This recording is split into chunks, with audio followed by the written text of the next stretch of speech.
ছাত্র সমাজ এই জুলাই আগস্ট গণঅভ্যুত্থান সফল করেছিল, শিবিরের সেই বিন্দু পরিমাণ সেই স্পিরিটকে তারা ধারণ করে নেয়।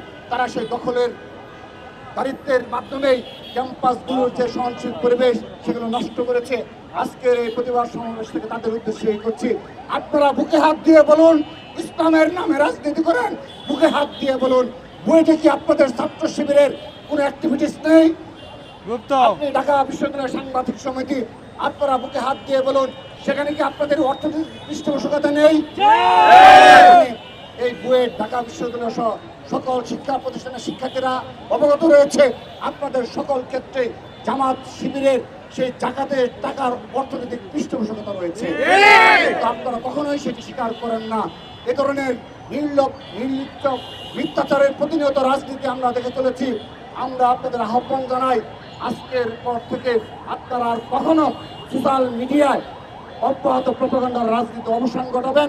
এবং সেই সাথে আপনারা দেখেছেন সোশ্যাল মিডিয়ার মাধ্যমে তারা যে ধরনের রাজনীতি প্রতিষ্ঠিত করেছে তার সুযোগ নিচ্ছে এই ছাত্রলীগের সন্ত্রাসীরা।